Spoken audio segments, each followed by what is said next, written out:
Emma Gizeneza, Emmanuel, yaranumiye, and I did not hesitate.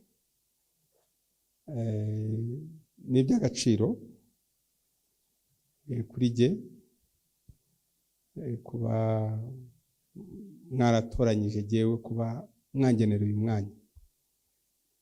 So I don't take it for granted as well. Kuba abantu batekereza mu miliyoni zingana gutya, who am I that I'm selected and recommended to be the person to speak to you. Ibyo turi buganire, I might not be an expert cyangwa ngo mvuge ngo ndabizi cyane kubarusha, but it is just a privilege iyo mwamahaye kuza kubasangiza ibyonzi. Okay, so ibyo ndabibashimiye cyane rero. Nkuko yabibabwiye tuganira, first of all twagombaga kuza last Sunday, ariko habaho impamvu n'ibyakunda ziturutse ku kazi, then today birakuza, ariko bimbwira nabanje nyine kubitekerezaho, why me? Ariko because muzi nta nubwo nabitinzeho, naravuze ni ubwo n'Imana yabihisemo kunja kubaganiriza nk'umuntu uzi Imana, nubwo specifically ibyo tuje kuganira ni leadership, ariko leadership cuts across, ari mu bintu bijyanye n'Imana, ari bijyanye mu buzima bwacu bwa buri munsi. I think leadership, umuntu wese arayikeneye kwiga iryo somo, keneye kwiga leadership. Not necessarily kuvuga ngo zagenda ujye kuyobora institution, ube ministry, ube even leading yourself is something important. Abananirwa kwiyobora kubera iki fundamentals za leadership umuntu ashobora kuba adafite. So nkuko yabibabwiye rero, turaza kuba tuganira, turaza kugira I will simply share and I expect you to contribute. Ndaza kuba mvuga ibyo nzi, ibyo natekereje, ibyo nateguye, ibyo nagiye nkoramo research. Ubwo namwe muraza mushobora kuba muzi n'ibindi biruta ibyo ngibyo.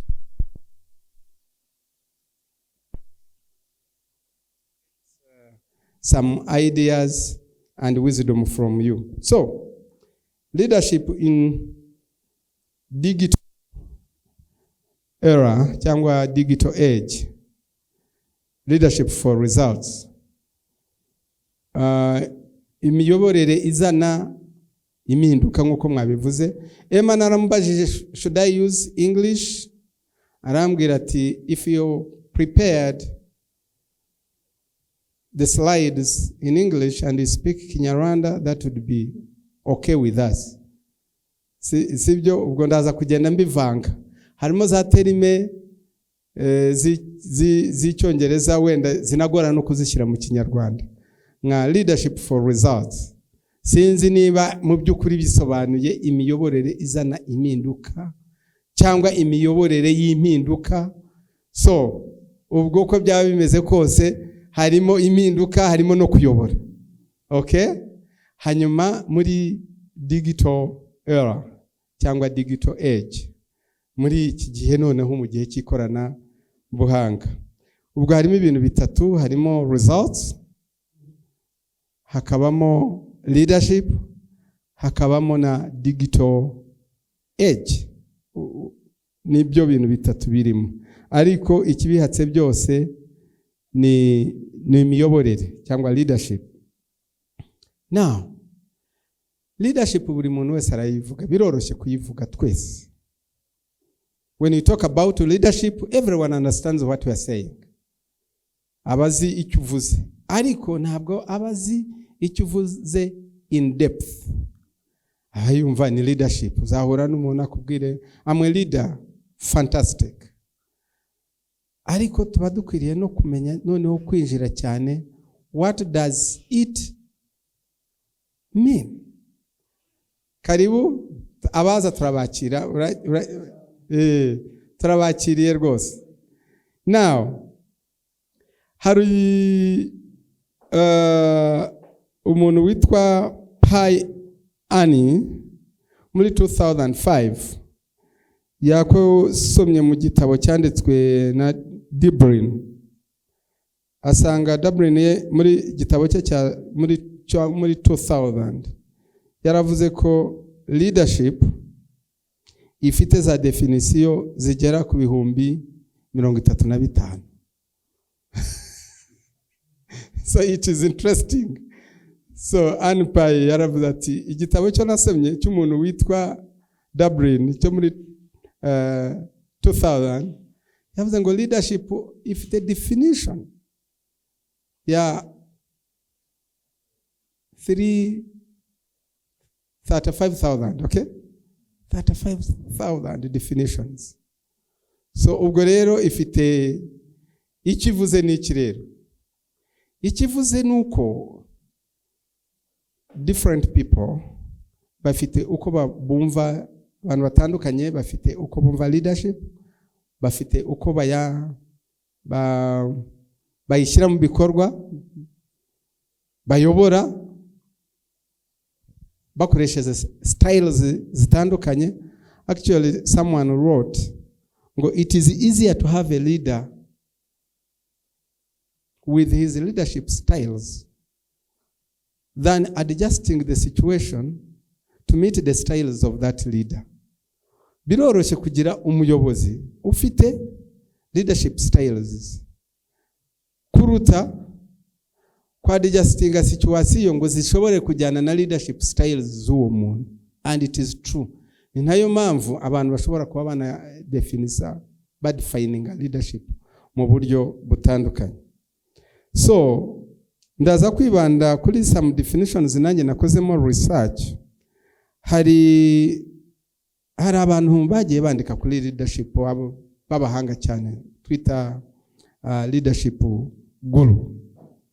Muri abangabo harimo John Maxwell, mwese muramuzi, ngira ngo mwagiye musoma nk'ibitabo bye. Then hakabaho na Warren Bennis. Uyu Warren yaravuze ngo leadership is like beauty. Okay? It is hard to define, but you know it when you see it. Okay? Leadership is like beauty. It is hard to define, but you know it when you see it. So akavuga ngo leadership means deeply affecting others. It is hard to define, but you know it when you see it.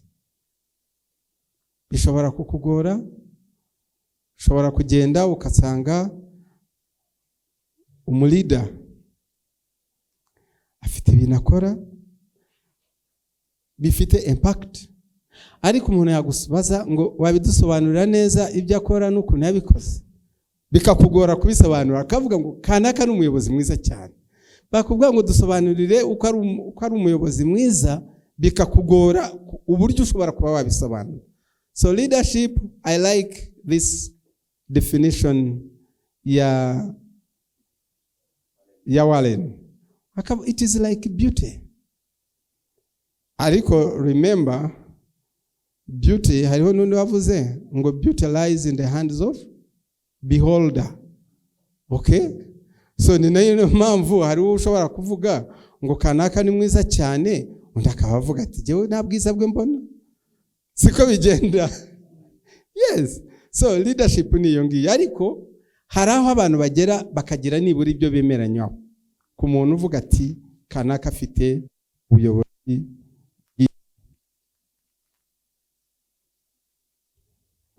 Akongera Bennis akavuga a leader is not simply someone who experiences the personal exploration of being in charge. A leader is someone whose actions have the most profound consequences on other people's lives, for better or for worse, sometimes forever and ever. So, umuyobozi wakavuga ati ni wa wundi ugira profound actions zigira impact ku buzima bw'abantu. Kandi ni nako bimeze. Nkamwe acyari batoya ndababona. So, umuyobozi ni wa wundi ugira ibikorwa bigira impact ku buzima bw'abantu, ku buzima bw'abayobora. Nuko ariko twagiye cyane ku bandi turaza no kubireba muri slides zindi. Even leadership ni wacu no mu rugo rwacu, mu miryango yacu. Leadership begins at home. Leadership begins at home. And it is biblical, by the way. So, bambwiye rero yuko muri n'abantu b'abakristo musengana, ndavuga Imana ambwira ati nibinashoboka ukatubonera n'icyanditswe byaba ari byiza cyane kugira ngo tubijyanishe na Bibiliya yo ibibona gute. Okay. So, let's read Matthew then. Twagiye muri Bibiliya. Matthew 20:25 to 28.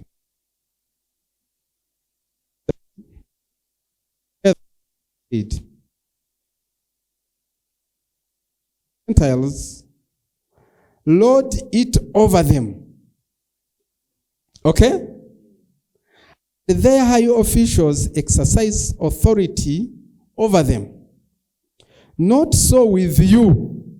Instead, whoever wants to become great among you must be your servant.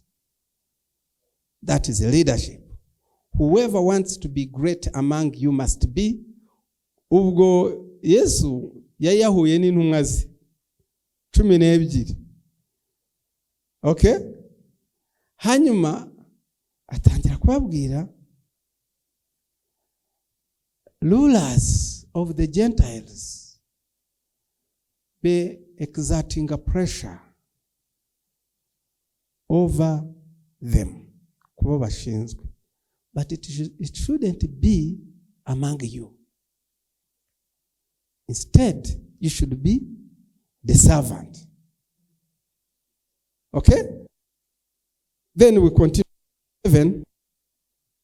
And whoever wants to be first, you are slave. Okay? The son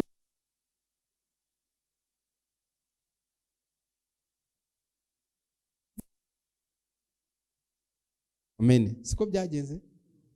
Yes. Na Yesu Kristo nuko nguko byagenze. So leadership, aho ngaho uko tugenda tuyibona, it's about service. Being a servant.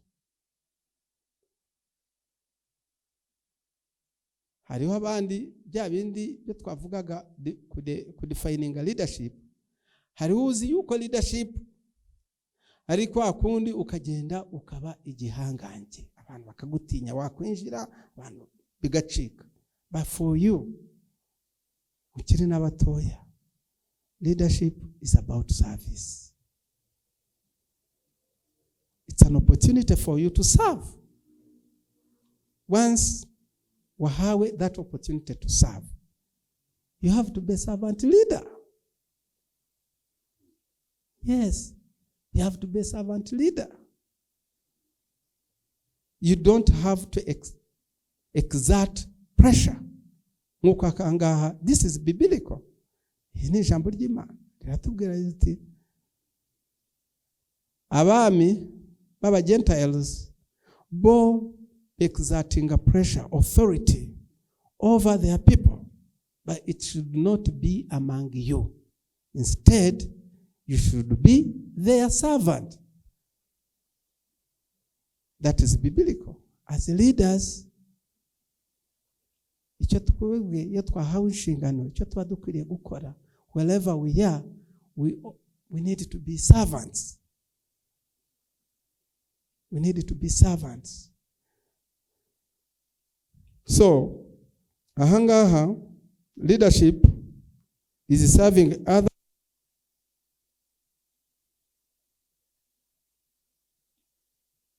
and arrogance. Kandi nicyo kintu abantu benshi gikunze kutunanira. Akenshi hari ubwo duhabwa opportunity, instead of being servants, ahubwo tukaba aba boss. Ariko noneho nkamwe muzi Imana, muzi Bibiliya munayemera, once you have an opportunity to serve, you have to know the opportunity wahawe ni yo kuba a servant. Yes, a servant mu Kinyarwanda ni ki? Umugaragu. Exactly. Thank you. Umugaragu. Bariya bushinzwe nibo babaye ba bosi, niko bigenda, ukabatega amatwi, ukumva ibibazo, ukamenya, ukareba ese ibigikwiye n'ikiye, ukabasobanurira. Of course you have to be bold. Kavuga uti iki ngiki ntabwo gikwiye, n'ubundi umugaragu aha bosi we ibikwiye, ntabwo amuha ibidakwiye. So natwe rero nubwo abo abuyobora bose, even in your home, ntabwo bivuze yuko udafata decision. Ufata decision because urafata decision yuko nibyo bikwiriye umbosi wawe. Okay?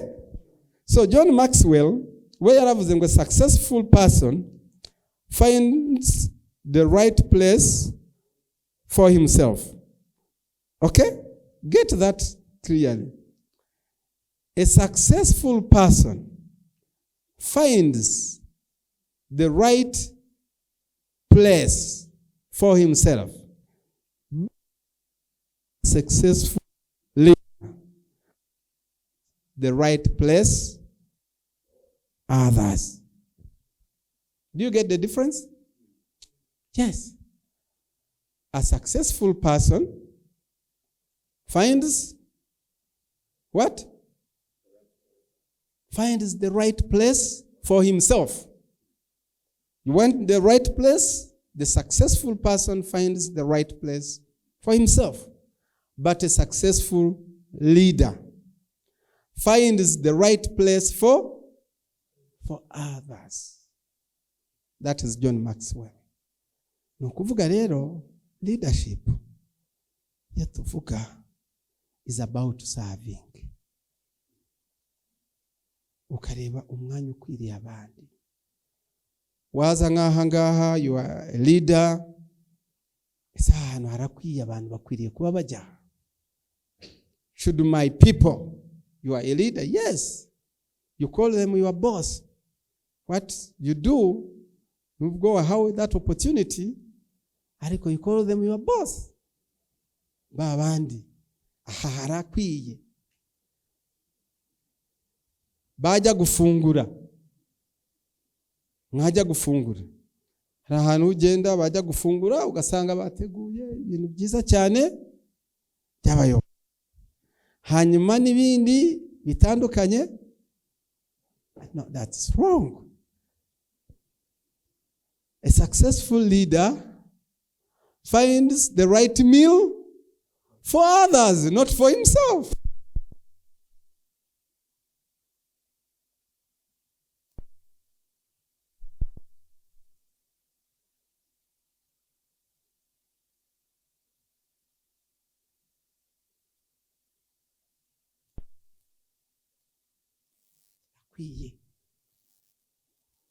Can you try to put yourself mu mwanya wabo? And once nk'umuyobozi cyane cyane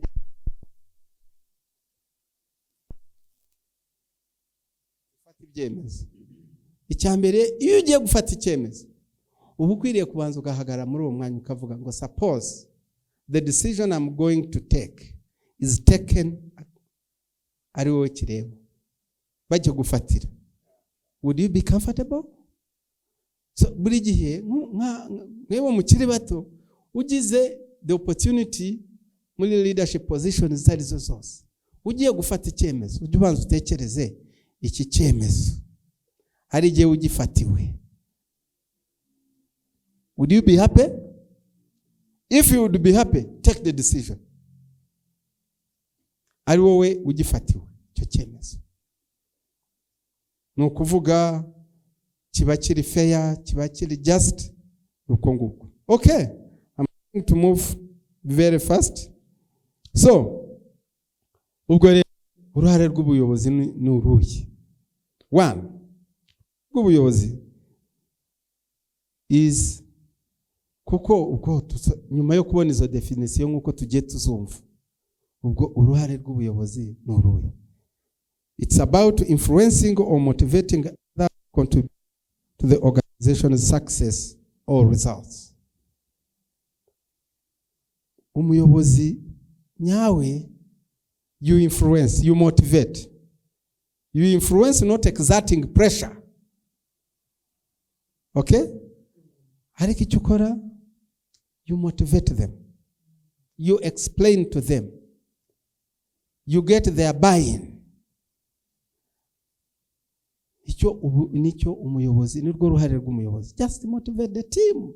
And they say, this is the right thing, and we go on, we do it. And there you are, a great leader.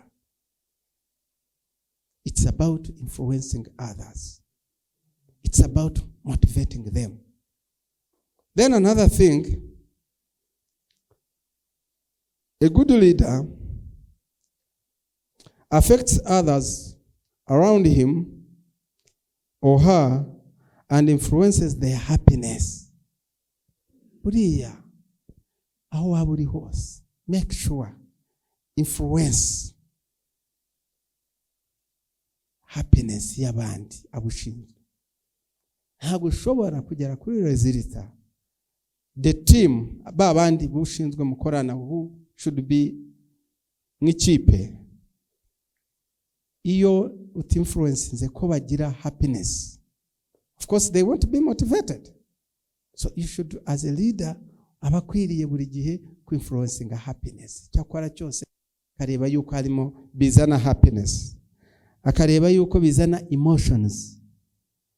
Yeah, uze kujya gukora ikintu, you motivate others, ukabona abantu bose bari excited with zeal and determination, and they say we have to do it. Nibiba ngombwa uko byaba kose, mujya mubona nka buriya, mujya mubona nk'ingabo ku rugamba. Buriya ni motivation. That is leadership. Leadership ya mbere ni nk'iyo ngiyo. Utagira ngo bagenda ngo ajya kurasa gusa, no. Komanda arababwira ati rero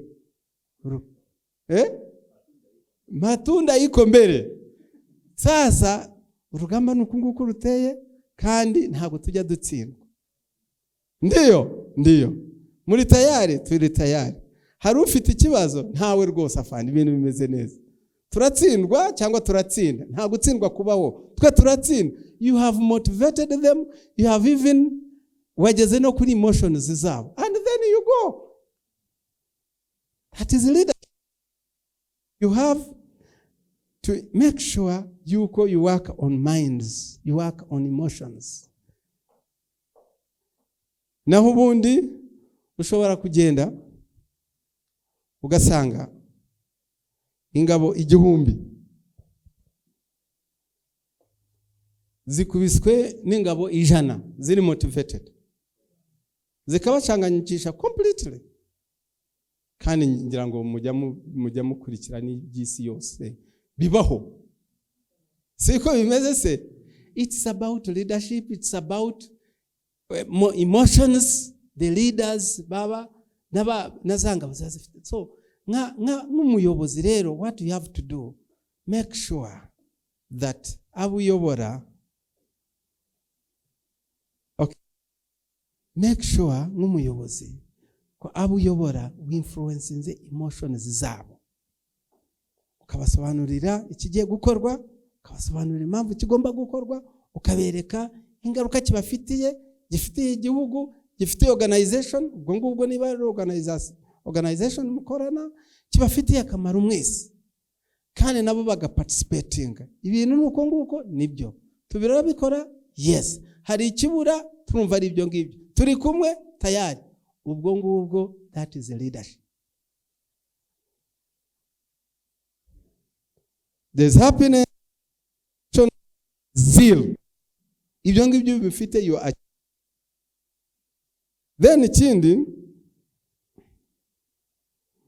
it is important strong leadership skills, by the way, to become a full leader.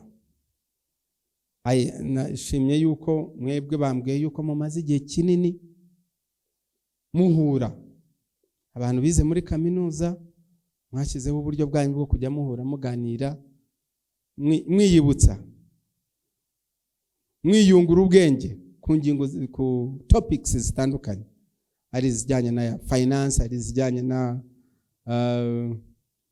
family, ari n'izijyanye na leadership n'ibindi byose. Uko nguko niko abantu baba biyungura n'ubwenge. So umuyobozi successful leader buri gihe ugomba kuba wiyungura ubwenge, leadership skills ukagenda uzongera. Okay.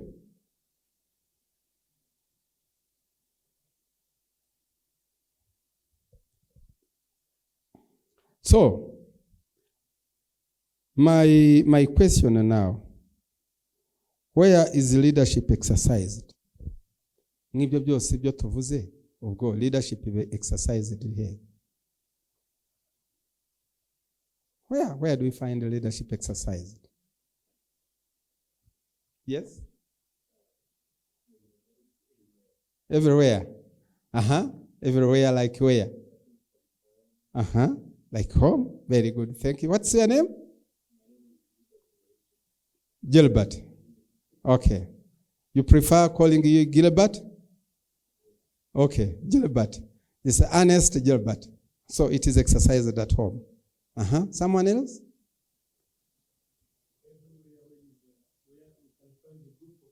Everywhere you find a group of people. Like where exactly? School. Thank you. What's your name? Patrick. Thank you. That's important.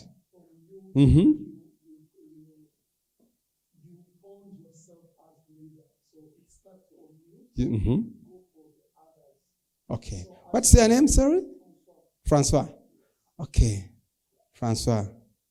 Gilbert, Francois, Patrick, Ernest. Ntabwo byoroshye buriya tugomba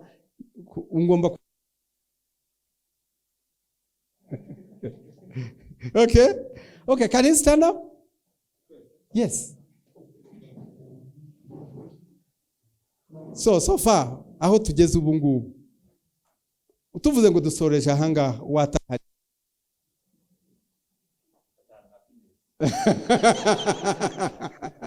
Okay, thank you, Emma.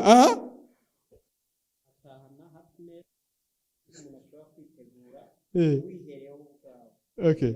What's the name? Felicia, thank you. Wo atahana happiness no kwiyizera. Okay, thank you.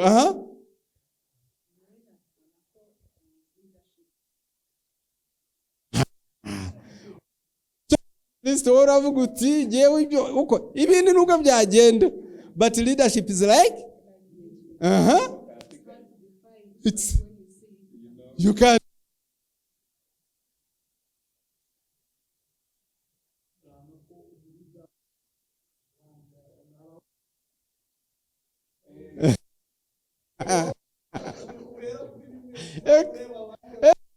actually, yes.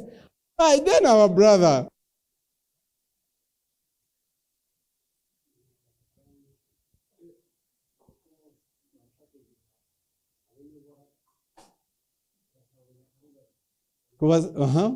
Wasanga ho bari. Very good. Do you have someone else? Uwo utahanya yuko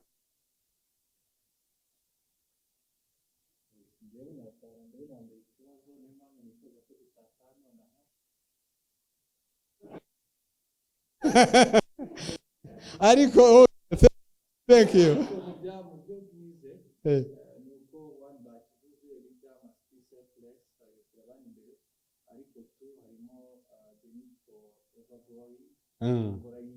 Guhora yiga yiyungura. Fantastic. Thank you.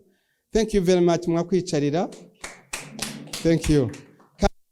Rwose muri ba boss beza cyane.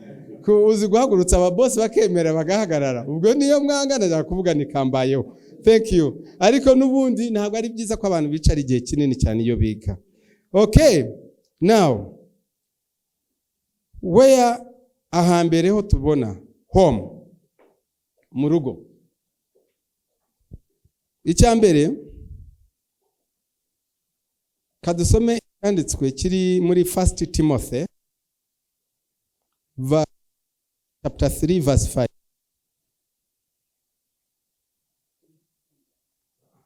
Iravuga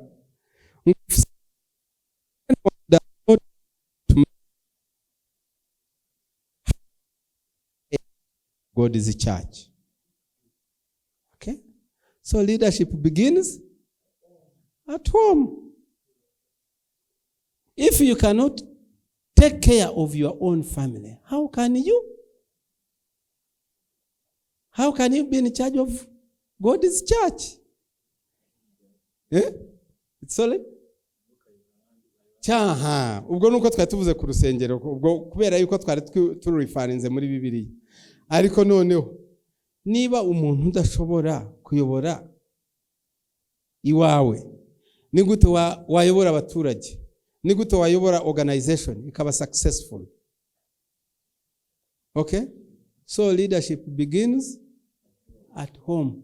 If you want to be a great leader, make sure you are a great leader at home. To be a great leader, muribuka ya definisiyo yo twavuze. A great leader finds a place, the right place for others, not for himself. Okay? So if you want to be a leader, icyo kwiriye gukora cyambere, leadership begins at home. Emmanuel usanze dushoje cyanditswe kiri muri Timotheo wa mbere 3:5. If anyone does not know how to manage his own family, how can he take care of the church? Ubwo ngubwo ibyo kubera biri biblical twagiye mu cyanditswe, ariko bisobanura n'ibindi byose. Niba udashobora kumanaginga urugo rwawe, ni gute wa managinga organization? It is impossible. So leadership begins at home. A place aho dukorera niho tu exercise ngira leadership. So a leader every day agomba kuba must know the way. That is Maxwell. A leader must know. Goes the way. Ntabwo ari babandi bavuga do what I say, not what. That is not leadership. That is not leadership. A leader knows the way, goes the way, and shows the way. Ugomba kuba nk'umuyobozi buriya aho duhereye ku muryango, family. Ugomba kwibaza umuryango wanjye turava he turagana he. Ntabwo mwicara gusa ngo Imana izabakorera ibitangaza. It's true, God does miracles for us, but you have to plan for your family. Ugomba kubutekereza ukagira icyerekezo. Nubwo wagira obstacles, ariko at least you have a vision. Okay? And you work towards that vision. And you show your family members the vision you have for your family. But you don't simply sit and say, oh God, we pray, You just take charge of everything, and for us, we are going to sit. That is not biblical, by the way. So what means? Nuko, a leader knows the way. That is vision. If you are given an opportunity to lead an organization, ask yourself, why does this organization exist? Second, where do we want to be in the next 5, 10 years? What is your vision? Set a vision. Okay? And then show the vision. And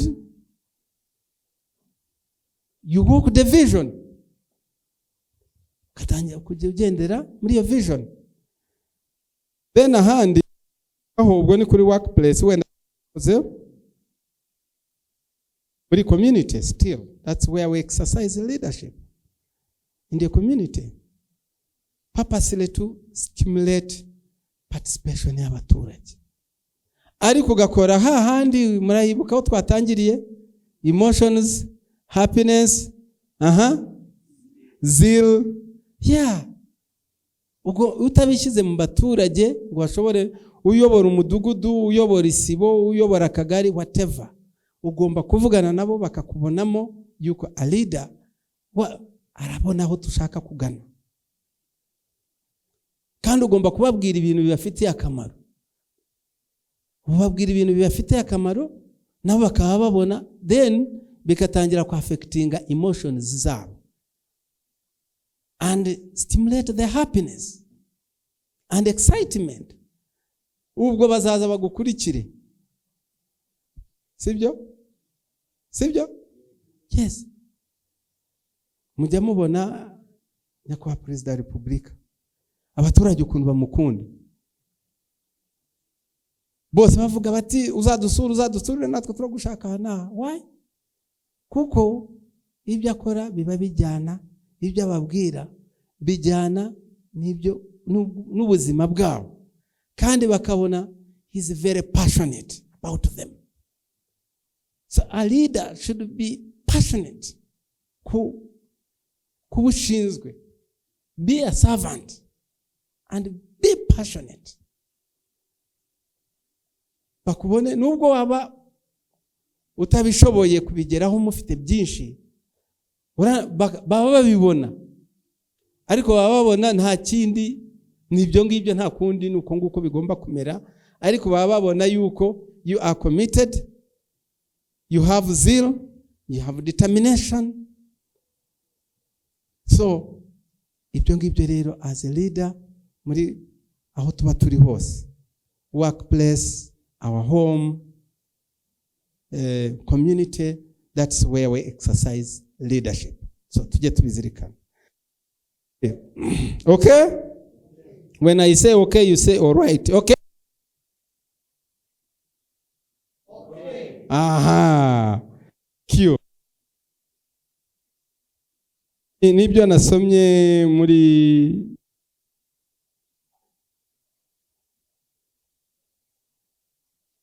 ni 10 functions of leaders. You can download them wherever. Izi ngizi rero, what do leaders do? Abayobozi bakora iki? Or 10 functions of leaders. They set vision. They communicate vision. They lead in goal setting. They lead in development strategies. Yabaye too technical. Nibyo cyane cyane ngamwe babahanga mwize kaminuza, ibi nibyo mwebwe. Okay? They motivate and empower others toward goal attainment. They solve big problems and take major decisions. They remove obstacles to vision attainment. They manage change, including dealing with conflicts. They develop other leaders. these are very, very fundamental. As a leader, Chambere, you develop other leaders. And remember, starting from home, you develop other leaders from home to manage their own homes. Buriya dysfunctional families zo dufite akenshi usanga zifitanye even zifite some roots na n'ukuntu ziba zarabaye n'ukuntu abantu baba bararezwe. So if you want ko abazagukomokaho bazaba great leaders of their homes, by the way, that's what I'm talking about. Yo tuvuga the family. Nuko bagomba kugira ibyo batwigira. What qualities do your children learn from you? It is very important. Ibyo tuba dukora, uko twitwara, ibyo ngibyo nibyo bagenda batwigiraho abana bacu. Yes. Ubwo ni leadership noneho ya family. Ubwo umwana wawe nuramuka utagira time y'umwana, hanyuma ukazamubwira yamara gukura ukamubwira ngo uzajye ugira time y'umwana, azakubwata ariko nanjye nawe wangiriye. Yes. Uko turera ni nako, and that is the leadership. Even workplace, a good leader, a great leader, buri gihe agomba kubatekereza abazamusimbura. Iyo uri muri organization, ntabwo kwiriye kuva muri organization ngo nugenda organization yari kupick performing neza cyane, uza after 2 years wabaza uti organization imeze gute ngo yaraguye. The first failure is you. Wewe wayiyoboraga. Kuko ntabwo wateguye abandi bashobora kuba taking over when you are not there. So good leaders prepare other leaders. Okay? Okay? All right? So, kubera time kuri leadership turatugarukiye wenda turaza kwigeraho kuri results, katuvuge kuri digital era, digital age. So, you know about digital age, by the way. Now, someone? What is digital age? Digital era? Harufu ituchache chabiziho.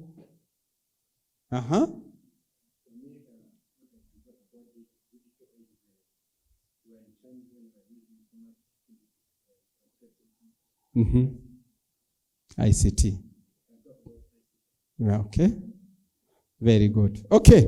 Because of gerageza kwihuta reka ndeke kubyana umwanya. Era age is best computer age. Niko bamwe bayivuga nayo ngira ngo wenda bazajya bagenda bayisobanura ko. But basically when you talk about digital age, someone understands information age or computer age. Okay?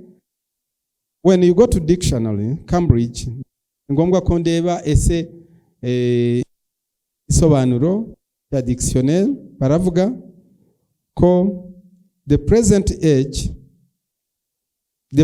time in which many things are done by computer, that is digital age.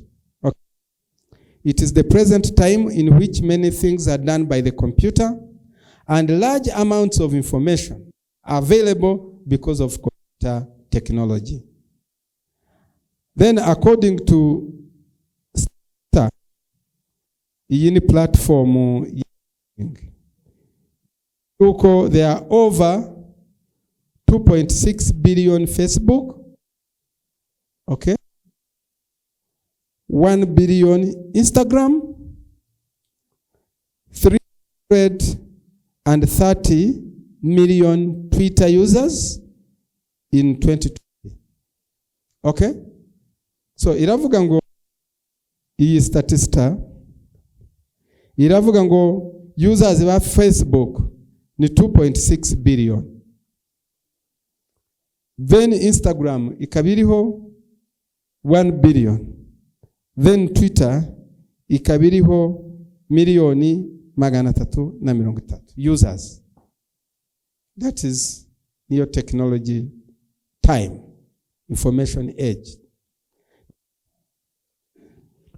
While this is an astounding number that is still on the rise, they all fall short behind search engines. According to Touchly, there are 6.9 billion Google searches every day. Now you can understand. Now, you are going to read where there are over 6.9 billion searches. Search engine. Konguko imeze. Ubungubu at least every day. Abantu baba bagiye kuri Google gusearchisha information. It is 6.9. Okay? 6.9 billion every day in information. How do you lead an organization for results in such a kind of environment? You lead an organization, you want to achieve results. How do you position yourself as a leader? Leading an organization, aho noneho ibintu byose biri kuki n'ikoranabuhanga. Actually, ibyo ukiri mu gishakisha hababa hikubiseho n'ibindi bishobora kuba ibyo wari umaze kubona byabaye outdated. Then how do you lead an organization or a family or a community muri environment imeze gutyo? You don't have to sit. That means you have to adjust as well. Okay? Otherwise, when you sit, you will come, if you say kuvuga bizabe biri outdated and people will not follow because you are telling them what is outdated. Okay? Okay? All right? Okay? So, ideas around digital age.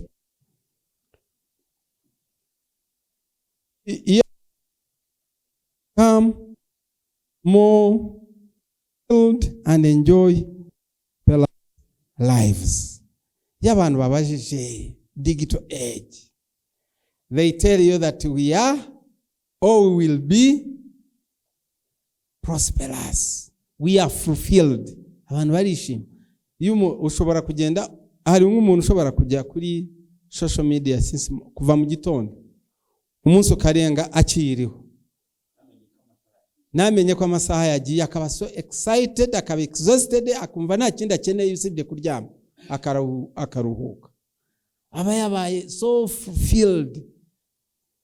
Okay? Hariho ababibona gutya ariko abandi baravuga ngo we are or will become more disconnected from our human values. Don't you think they are right? That is digital age. Unless we are wise to manage it. If we are not wise to manage it, we shall be disconnected from our values. Other as we will live longer, and it is true. Ugiye kubitekerezaho cyane ukabikora analyze, there's that possibility of living longer. Kuko aho usanga aho abantu bavunikaga kera ibyavunaga abantu uyu munsi you just do it by technology.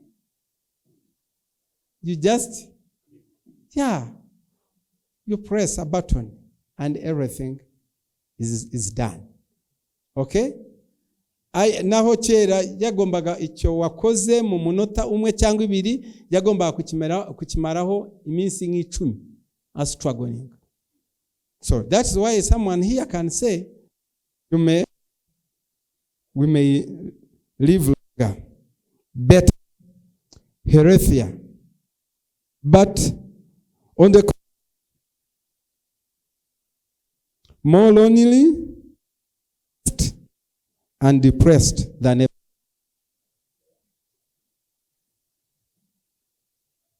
Those are the ideas around digital.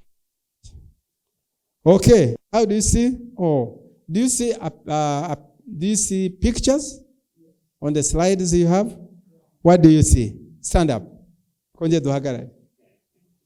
All right? Okay. All right? Okay. Okay? All right. Aha. What do you see?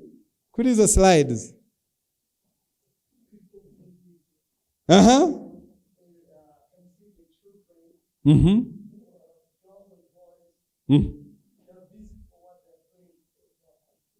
Mm-hmm. That's what, yes, they are busy. You see 2 kids, is it? Uh-huh.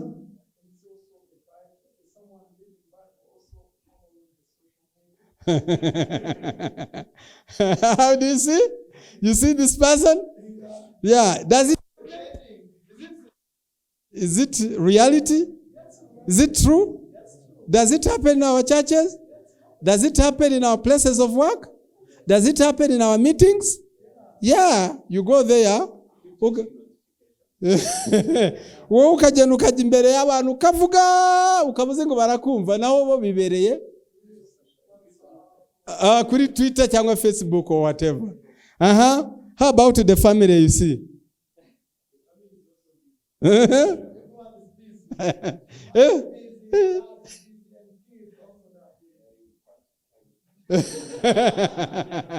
How do you see it? So this is digital age. So muriho murababona rero abangabo biratubwira iki?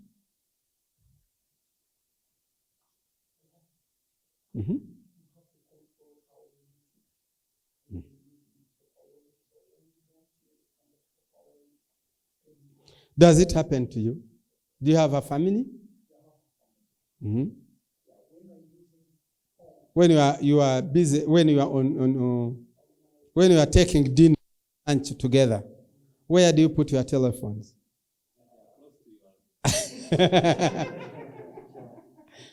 Uh-huh. Yeah, we have to be careful, by the way. Yes, it's important to have technology, but still we have to be mindful. We have to control. And this happens in everywhere. Even in our places of work, it happens. Even muri ahantu hatandukanye. Muri churches. Someone has a Bible. Ariko Bibiliya arayifashe gutya muri Bibiliya yatometsemo iki yibereye kuri social media. Okay? Kandi nibwo buzima tubamo. Wagenda ku kazi mwaha mugiye ngo mu nama muratanga umurongo muraganira murashaka gufata ingamba n'umurongo w'ibigomba icyo mugomba kujyamo kuko as a leader nkuko twabibonye you need to have a vision. You explain the vision. Uburimo urasobanura the vision. The ones you are explaining the vision are completely absent-minded somewhere. Nabo? Maybe. So, this is the challenge we have in digital.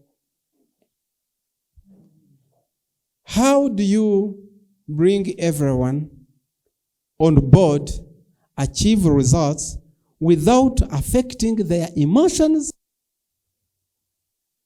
How you stimulate their happiness and don't interrupt ako kazi kagomba kuba gakora.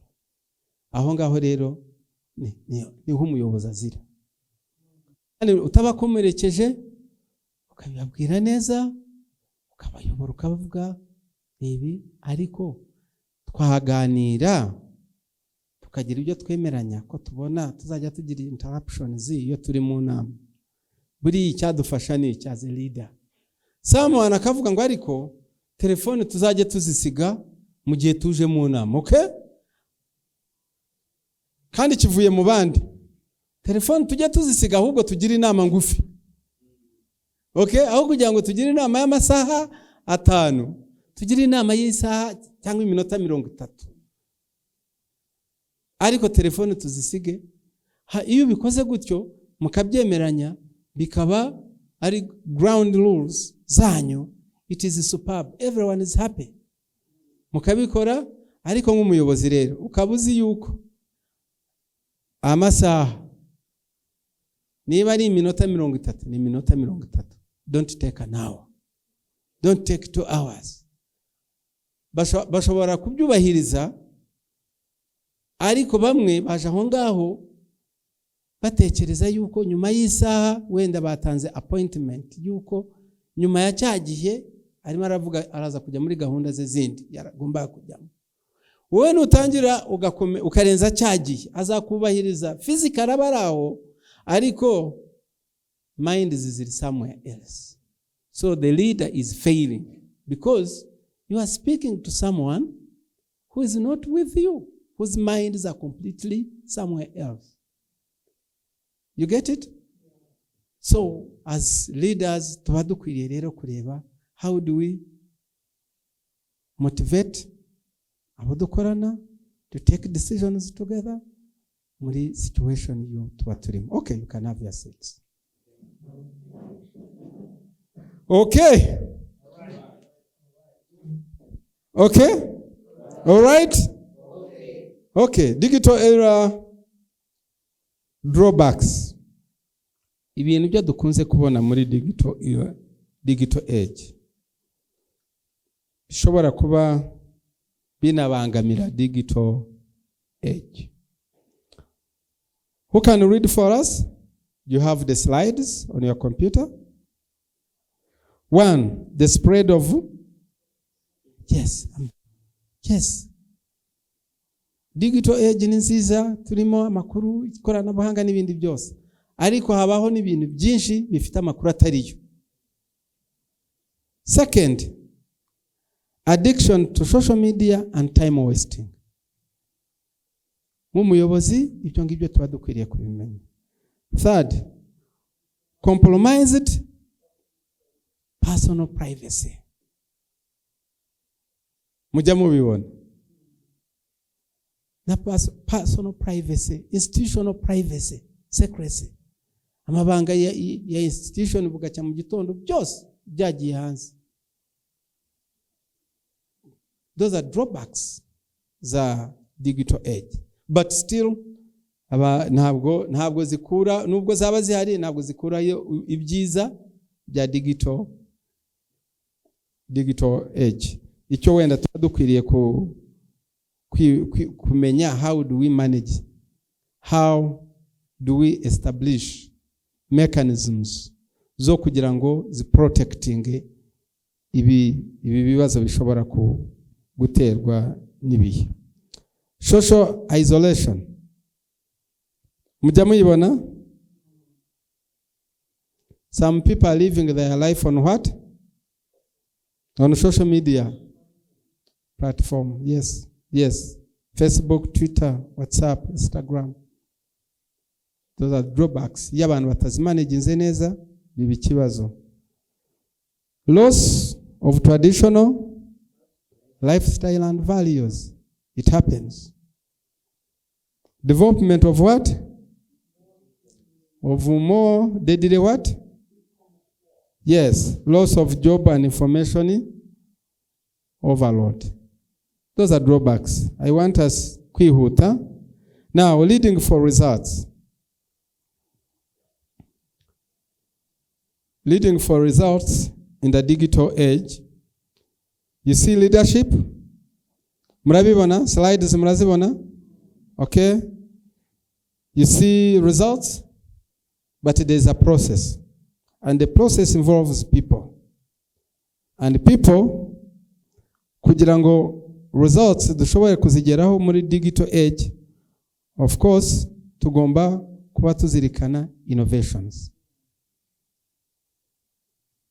Okay? Yes, buri gihe ikintu cyaje tukagitekerezaho nawe ukaba innovative. Technology iraza iki, we have to be flexible and adjust. Natwe tukajyana n'igihe tukaba innovative. Okay? All right? So, leadership drivers for results. Cyambere, muri digital age, kugira ngo dushobore kugera kuri results,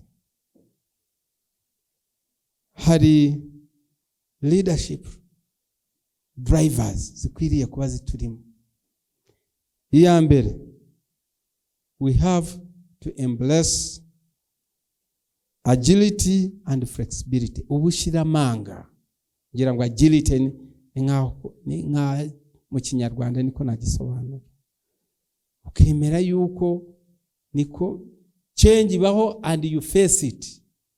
Okay? Oh, thank you. And as you are going to face it, you also have to be flexible. Ukagendana n'igi. Ntabwo ugomba kuvuga ngo twebwe nuko nguko ibintu twabikoraga. Uko mwabikoraga muri 2000, this is 2000 what? 23. How many years gone? 23 years. Ntabwo ushobora kuvuga ngo ibintu nuko twabikoraga ni nako na mwarimu yabitwigishije ngo niko bigomba kuba. No, come on, remember. Imyaka 23 iratambutse, ubu kwiriye kuba uvuga uti ni byiza ibyo nize ariko se birajyana n'igihe. Niba bitajyana n'igihe, how do I adjust? Nuko nguko bigomba kugenda. Okay? Yes. Ikindi, timely and meaningful decisions. Muri ibi bihe bya technology, ugomba considering a time.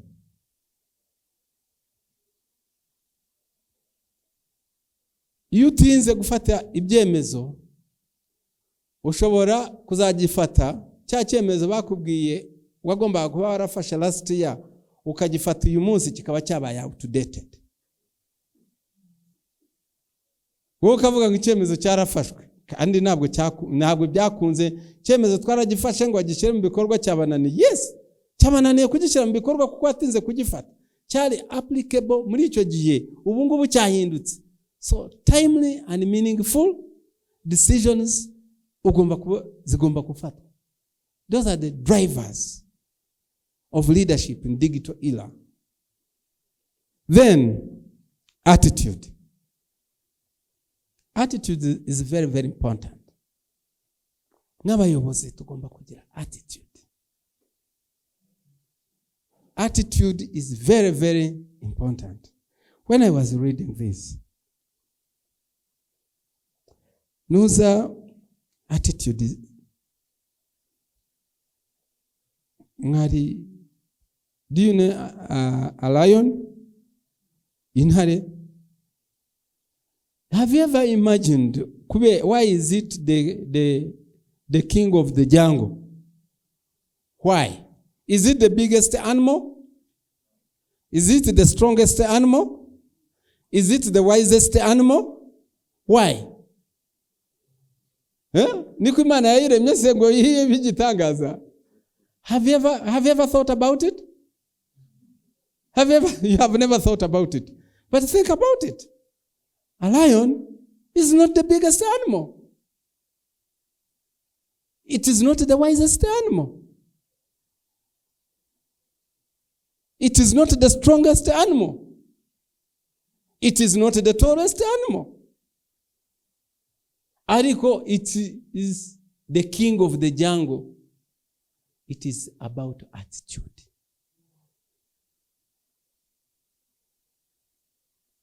Yo ikibona cyose ibizi ko ari meal. That is the attitude of the lion. Ikibona izi yuko cyo byose ibintu byose intare yabigize meal yabyo. That is the attitude.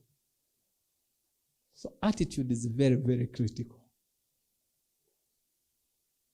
So natwe rero leadership driver tuba dukeneye cyane muri digital era is attitude. What is your attitude?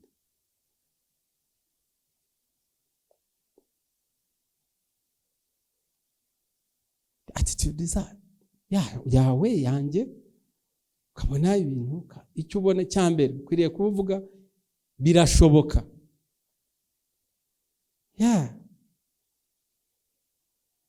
Birashoboka. You find someone akazi karabuze, but what? No, why don't you create the job?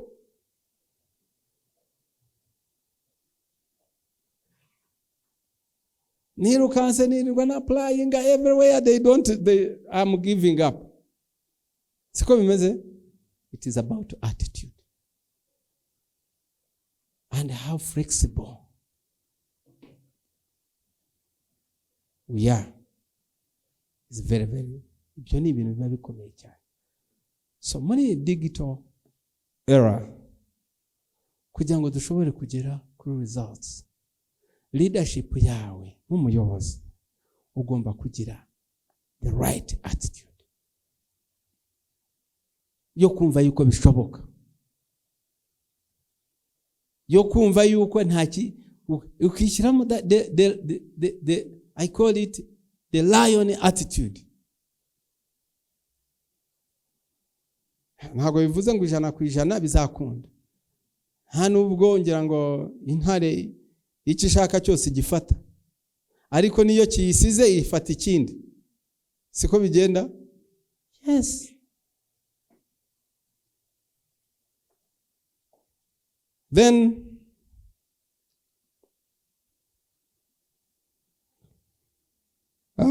cultivating culture of trust and sharing, that is very, very important. Kugira umuco wa trust and sharing information. Nta kugundira gasanga amakuru kana amakuru ayo gundira n'ibiki byose nk'umuyobozi ari hanze hari kuri social media. Of course, I'm not saying that you put information zikigo hanze or what. No. Icyo mvuga, share information na bagenzi bawe, the ones you are in charge, kugira ngo bashobore kugira ibyo bakora. Ntabwo bazabikora batabiri. Kandi nabazi share information, nabo niko ba sharing information. You may be thinking that what you thought is right today, yet there's something that has just been discovered cha simbuyi chao. But you wouldn't get to know that unless you shared information. Okay? Then another thing, continue learning, search, embrace change or updating. So the world, umuntu witwa rapid, yaravuze ngo the world is changing very fast. Big will not beat small anymore. It will be the fast beating the slow. You get it? Yes. The big will not beat the small anymore. Instead, it will be the fast beating the slow.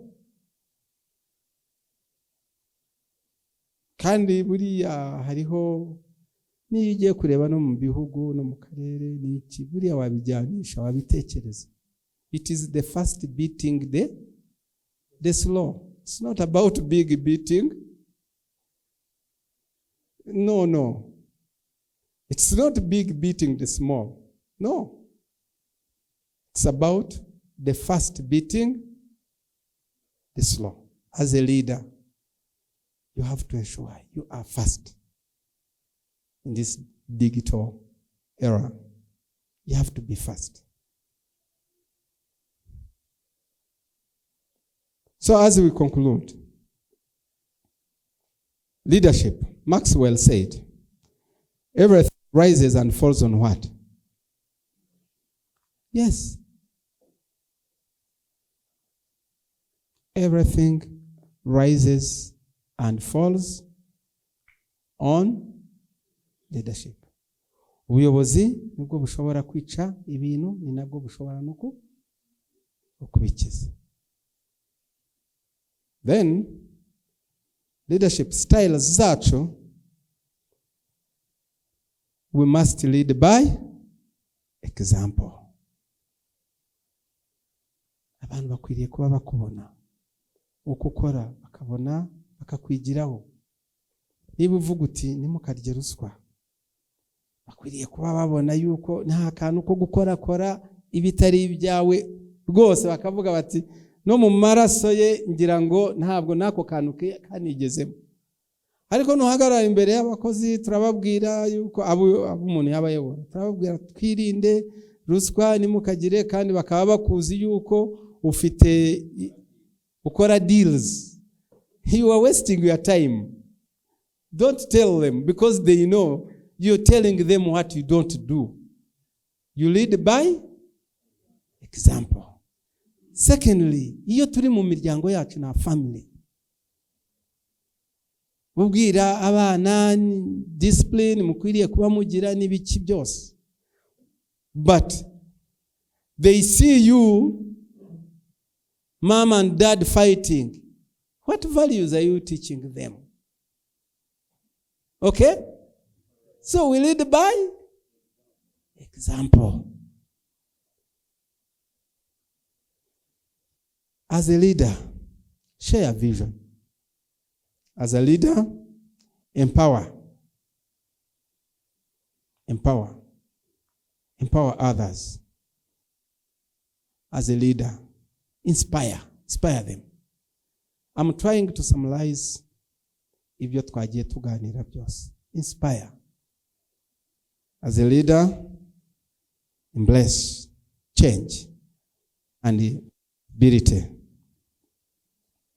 Here, someone said, some people want to change the world, but they don't want to change themselves. Sasanga bitangaza, they want to change the world, but they don't want to change themselves. Then, consider time. Consider the bad news is time flies. The good news is you are the pilot.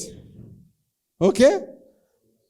Time flies, but you are, when the bad news, time flies. The good news, you are the pilot. In other words, you are the ones in charge of your time. So, thank you very much for giving me this time. May God bless you. Thank you very much. Numwanya w'ibibazo n'inyunganizi.